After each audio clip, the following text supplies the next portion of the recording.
Buenas noches, soy Olga Tarnowska y este es mi blog sobre la guerra de Rusia contra Ucrania y la inminente victoria ucraniana. Hay muchas noticias curiosas estos días, así que vamos a comentar por lo más importante. Mientras que los aliados digamos, de Ucrania están haciendo un montón de cosas, como por ejemplo designar un comité para darle garantías a Ucrania, para poder firmar la famosa paz, tregua o lo que sea con Rusia. Esa comisión debería ser encabezada por Marco Rubio, que con los representantes de los países de la OTAN debería discutir qué tipo de ayuda podrían ofrecer los países de la OTAN o todos los que entran en la coalición de países colaboradores, por decirlo, como dar presencia militar, ofrecer sistema de defensa antiaérea, ofrecer monitoreo en el caso de alto al fuego y seguir administrando armas. Entonces, de repente, todo el mundo está moviéndose, finalmente, ¿no? Porque la conciencia de que Ucrania necesita esas garantías fue uno de los hechos positivos de la reunión entre Trump y Zelensky, ¿vale? Y claro, está ahora preparándose todo este tinglado y de repente sale el caballo triste Lavrov y dice que Trump no se ha enterado de la misa a la media, que Rusia no está dispuesta a admitir ninguna garantía que le den a Ucrania otros países, porque Rusia, pues lo que quiere es hacer algún tipo de acuerdo en base de lo que fue propuesto en el 2022 en Estambul. Los rusos dicen que lo propuso Ucrania, pero en realidad no se puede creer a los rusos. De eso ya hablaré.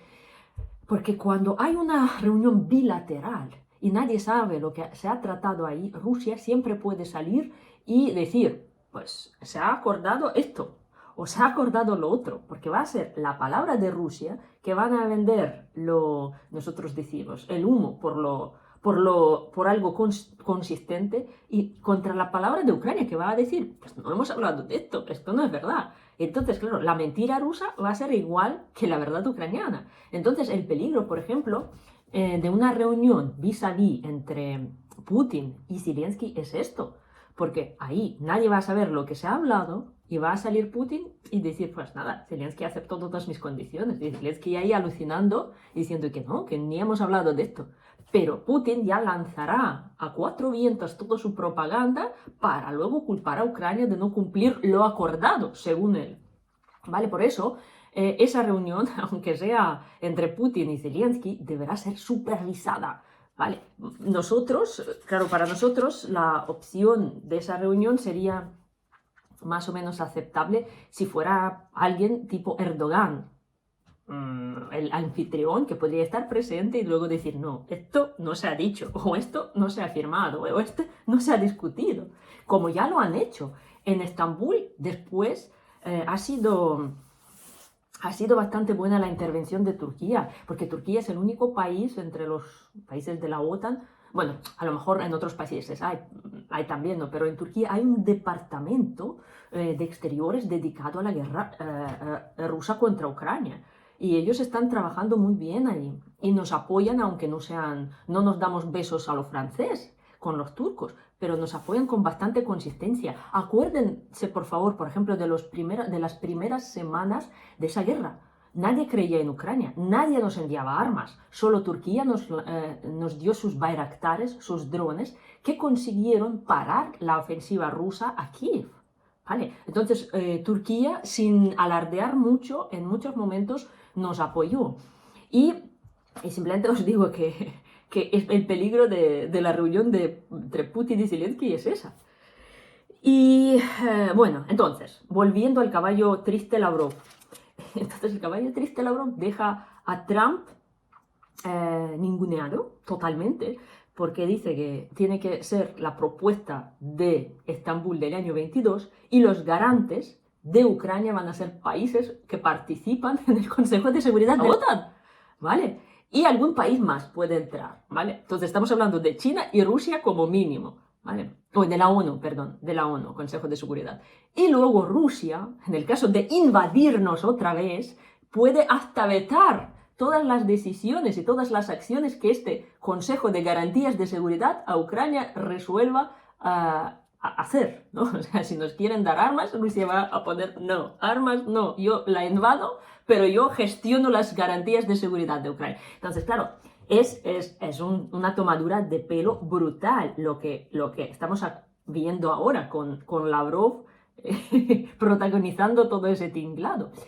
Y esto nos lleva una vez más a pensar, todos los que ya lo sabemos, porque todos los que estáis en este canal ya sabéis perfectamente que Putin no quiere paz. Putin quiere seguir la guerra y Putin quiere destruir Ucrania y subyugar nuestro país. E incluso ya ha publicado el periódico, yo creo que El Político o alguno de estos, que Europa sabe perfectamente que Putin no quiere la paz, pero tienen que jugar y hacer los mimos a Trump, porque Trump, como está un poco desfasado, no se da cuenta de las cosas básicas, ¿vale? Y solo quieren hacer como que hacen este juego de la paz con Putin para que Trump finalmente se convenza de que el otro no lo quiera, no lo quiere para nada. Y cada vez, claro, ya con Lavrov de forma oficial diciéndolo a todo el mundo, yo creo que estaría más que claro. Pero con Trump nunca se sabe. Por mucho que lo ningunees, por mucho que lo tomes por tonto, si el hombre se ha propuesto una cosa, la tiene ahí entre las cejas, ¿vale? Así que vamos a ver cómo termina todo este juego, porque desde luego se está haciendo una cosa interesante. Además, claro, que a Putin no le, ¿cómo se dice?, beneficia verse con Zelensky, porque él siempre ha dicho que Zelensky es ilegítimo. De hecho, el Poroshenko, el presidente anterior, también era ilegítimo, porque no era propuesto o colocado por Rusia. Ellos pueden reconocer a Lukashenko como legítimo aunque su pueblo no lo votase. Lo votaron, yo qué sé, 10 o 15% de la población, pero es legítimo porque Rusia lo aprueba. Pero Zelensky no es legítimo. Vale, entonces es como una cosa absurda. No le beneficia porque él siempre decía que es ilegítimo y de repente el rey de toda la galaxia rusa se va a reunir con Zelensky, que es ilegítimo. Entonces ya le conocerá su legitimidad, o al revés. Entonces, esto no le beneficia nada, porque él no está dispuesto a ceder, ¿vale? Rusia quiere paz en sus condiciones, y esas son las garantías que nos proponen. Que esas garantías son hasta algo 1000 veces peor de lo que tiene Ucrania ahora. O sea, ninguna garantía es 1000 veces mejor que la garantía que nos propone Rusia, gente. Es absurdo, pero es así, y vivimos, desgraciadamente, en esa realidad que está fomentada por Trump y sus visiones pacifistas. ¿Qué más? Y otra cosa, Putin también necesita consultar a su hermano mayor, a su gran hermano, señor Xi, qué es lo que hacer con esta guerra.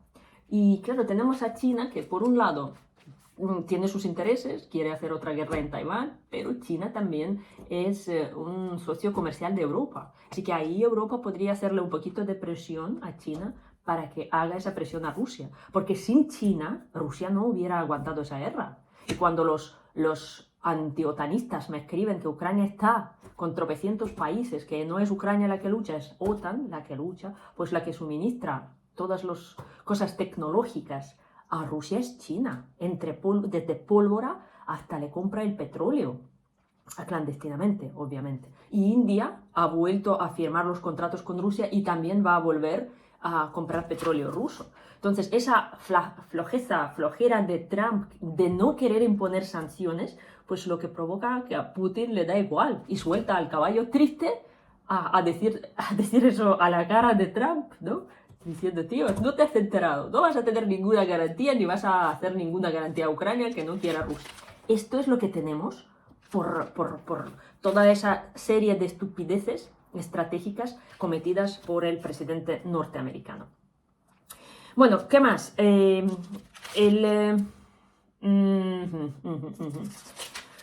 Los rusos siguen bombardeando a civiles ucranianos. Y claro, estamos hablando de los objetivos de infraestructura también energética y civil. Por ejemplo, ayer Kremenchuk, la región de Poltava, fue destruido edificios administrativos y los gaseoductos, estaciones de gas de Ucrania.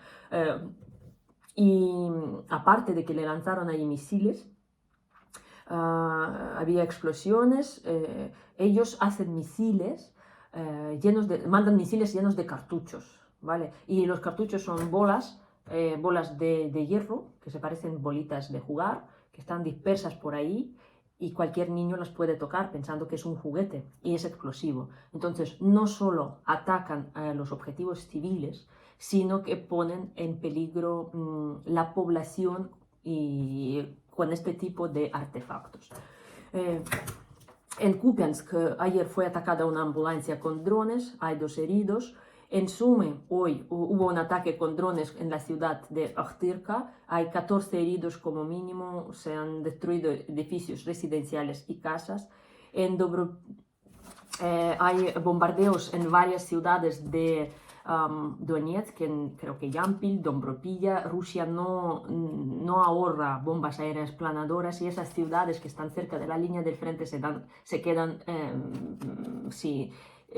piedra sobre piedra, ¿no? Por ejemplo, Konstantinivka fue bombardeada un edificio residencial, creo que ayer o esta mañana. Hay un herido y 3 personas bajo escombros y esta tarde Rusia vuelve a lanzar bombas aéreas planadoras a esa ciudad, a un mercado. O sea, ha destruido pabellones, ha destruido cosas alrededor, es un sitio céntrico, deja ya esa ciudad invivible y hay por lo menos 3 muertos y 4 heridos ahora. Entonces vemos que allá donde hay frente activo, las ciudades fronterizas están sufriendo muchísimo. Por supuesto, Ucrania no se queda en deuda y ayer nuestras tropas de sistemas no pilotadas, que están bajo la dirección de un ex empresario de origen húngaro que se llama Magyar. Magyar es como los húngaros se llaman a sí mismos, bueno, nosotros también les llamamos así. Él entonces es un señor húngaro que destruye la estación de bombeo de petróleo del, ¿cómo se dice? Del petroleoducto. Se me olvidó la palabra, porque hay gaseoducto y eso, es eso. Las tuberías esas que llevan petróleo desde Rusia a Hungría y Eslovaquia. Y entonces una de esas estaciones, Nikolska, fue destruida ayer por la noche, ¿no? Y la gente está riéndose porque el húngaro deja a Hungría sin petróleo. Y de hecho los húngaros empezaron a protestar y pidieron que Ucrania no haga esto, aunque los rusos lo repararon muy rápido. Creo que en menos de 12 o 15 horas ya estaba funcionando otra vez el de petróleo, ¿no? Así que y al Magyar le han dicho que hay que nombrarlo el ministro de Energía en Hungría y así va a distribuir correctamente los recursos rusos, cortándolos sobre la marcha. Bueno, es curioso porque, claro, Hungría por un lado está bloqueando la entrada de Ucrania a la Unión Europea y de hecho Trump estos días ha llamado a Orbán, hablando con él sobre la guerra de Ucrania y tal, que Orbán es el conocedor de todas las cosas. Y le preguntó por qué bloquea esto, que Orbán ha dicho que eso es la decisión de su país y va a seguir con ella, aunque a Trump puede que no le guste. Pero es curioso que Trump está intentando arreglar la entrada de Ucrania a la Unión Europea. Antes no le preocupaba todo esto. De hecho, claro, que a veces lo de los mapitas funciona. Y ese mapita que dejaron en la Casa Blanca, ¿os acordáis? Dicen que lo ha traído Ucrania para mostrar la parte que Rusia pide que Ucrania le entregue, ¿no? Y entonces cuando lo compararon, esa es la parte que Rusia quiere que Ucrania le ceda sin rechistar el resto de Donbass y que equivale a una buena parte de Florida. Entonces cuando Trump se ha dado cuenta que a Ucrania le piden una parte de Florida a regalar a Rusia, ya se le cuadraron un poquito más las cosas. Jolín, gente, hay que rebajarse mucho con Trump para que él empiece a ver la realidad. Bueno, entonces no es tan desesperante como podría parecer. No, es como sabéis, yo río para no llorar. Ucrania también destruye ayer un tren con combustible. También dicen que podría haber no solo combustible, sino algún armamento en este tren, pero desde luego las explosiones han sido muy espectaculares en la región de Zaporizhia. ¿Vale? Como yo he dicho, en Rusia toda la logística militar, en su mayoría, se hace por vía férrea. Entonces, cuando se destruye esa vía férrea, y hay problemas, la logística se bloquea hasta que se pueda reiniciarla de alguna forma. También hubo un ciberataque a la bolsa rusa que comercializa materias primas.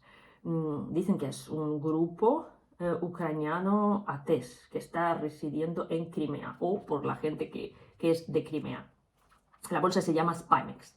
También se escucharon las explosiones de almacenes en la ciudad de Belgorod y había incendios causados por un dron y también se ha destruido un puente en la región de Belgorod atravesando el río Lopan, todo lo que es logística militar rusa. Vale. Mientras tanto, Zelensky dice que Ucrania está dispuesta a considerar todos los formatos de negociación para conseguir la paz y finalizar esta guerra. Aunque, tal y como vamos, que no hay ninguna posición definida, que no hay nada a partir de lo que podríamos partir para esta paz. Podríamos todavía hablar 10 años sobre la paz. Gente, no, esto va a largo, ¿vale? Y además, como os dais cuenta cómo cambia el contexto. ¿Os acordáis que al principio de la guerra había unos expertos, que yo tuve que discutir con un experto chileno, y el vídeo tuvo más de 1.300.000 visualizaciones, porque él me decía, es que Ucrania tiene que ser neutral, tenemos que hablar de la finlandización de Ucrania, ¿vale? Entonces, este tío, que no se entera ni lo que es la finlandización, me estaba vendiendo una finlandización, ¿vale? Entonces, claro, ahí yo exploté. Y ahora, en el primer año de esa guerra, Finlandia, que ha sido neutral, enseguida quiso ser ucrainizada, o sea, quiso hacer parte de la OTAN. O sea, esa guerra rusa ha hecho de un país neutral un país que entró vamos, corriendo a una alianza militar.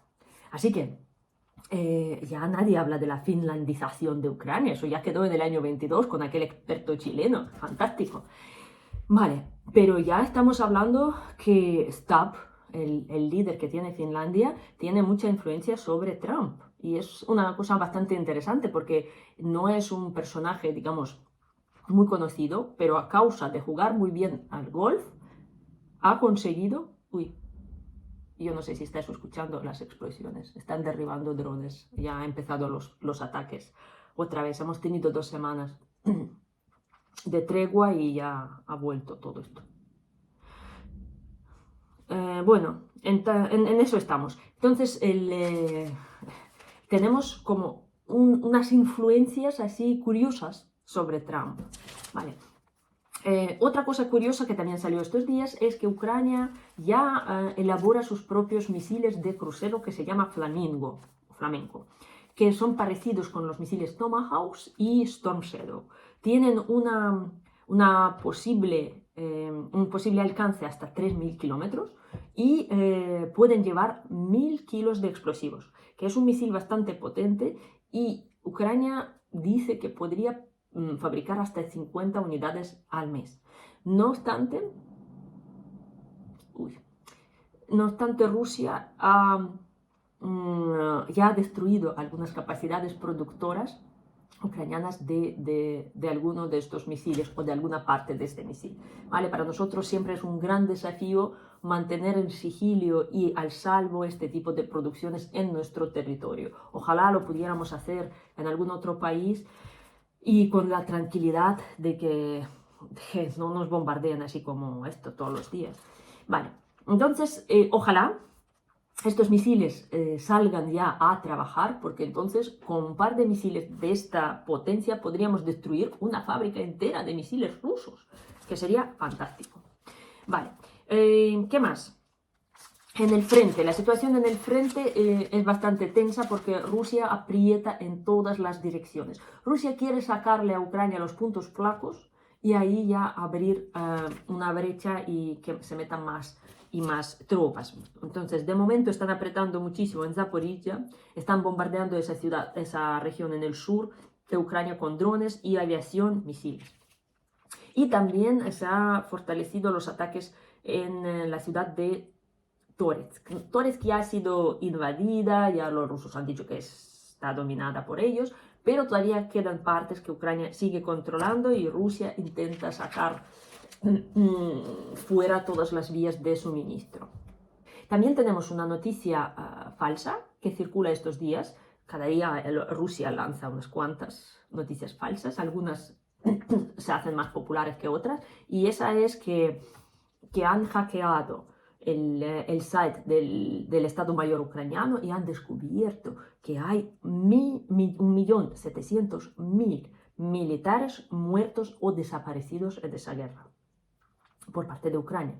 Y claro, 1.700.000 es una cantidad enorme. El ejército ucraniano nunca ha llegado a 1.000.000 como máximo, yo creo que estamos hablando solo de este año, son 880.000 militares, pero algunos están vivos, algunos están hasta en el frente, así que Rusia está un poquito pasándose de la raya, por lo menos si dijeran que un tercio de toda esa cantidad, ¿no? Que se podría plasmar, pero no. Ya si Rusia miente a lo grande. Claro, ellos lo que quieren es desmoralizar Ucrania, ¿no? Porque los ucranianos somos un poco desconfiados. Y si vemos ese tipo de noticias que nos bombardean, dicen, bueno, algo de verdad puede haber en esto. Pero a Rusia no le importa la verdad, le importa la reacción psicológica del ucraniano. Por eso a veces algunos me dicen que yo peco por optimista. Yo peco por optimista porque esto nos permite mantenernos al flote, gente. Si yo hubiese sido muy pesimista o muy desconfiada, muy sin fe, pues no podría aguantar esa guerra. Me iría fuera de Ucrania y a vivir la vida. Otra cosa curiosa, que es el dron que ha caído en Polonia, a 100 kilómetros de la frontera con Ucrania. Al principio no hubo ninguna noticia sobre esto en los medios polacos hasta que salió en Ucrania, se mostraron imágenes de la caída del dron, luego de un incendio que hubo y quemó un campo de maíz y destruyó la explosión, pues dañó algunas casas particulares alrededor. Y luego salió el ministro de defensa polaco diciendo que sí, que efectivamente se ha registrado un dron en tal pueblo que se llama Osilny, y que probablemente era un dron cebo. Vale. Aquí nosotros nos encontramos con la negativa de los países de la OTAN de hacer cualquier tipo de acción contra incluso estas caídas eventuales de drones rusos en su territorio. ¿Os acordáis que hubo hasta un misil ruso que cayó y mató un par de personas en Polonia? Pues la política es que fue un error, que fue una equivocación, un error y lo ignora, ¿vale? Entonces es simplemente para que veáis hasta qué punto la OTAN puede mirar para el otro lado. Y otra noticia buena es que en Rusia, tras los ataques ucranianos a refinerías rusas, durante las últimas 2 semanas, os acordáis que hemos impactado por lo menos en 6 refinerías, se ha reducido tanto la producción de petróleo que la gente en los territorios ocupados y en Rusia no puede comprar gasolina, o sea, el país que es uno de los mayores productores de petróleo, no tiene gasolina para vender a sus ciudadanos y muchos de ellos tienen que utilizar los cupones, porque son empresas estatales o funcionarios que reciben esos cupones del Estado y luego pagando junto con el cupón, sí que pueden, ¿cómo se dice? Eso, comprar gasolina. Y una persona normal que necesita hacer un viaje y no tiene cupones, pues se queda a 4 velas. Esto es Rusia y estas son las mejores sanciones que funcionan contra su economía, las sanciones que impone el ejército ucraniano. Y muchas gracias a todos aquellos que habéis donado. Tenemos, yo creo que la reserva de 300 euros y ya he distribuido 150 entre 2 proyectos que siempre apoyo cuando no tenemos nuestras propias recolectas. Así que os pido un like, una suscripción, un compartir de este vídeo y venceremos.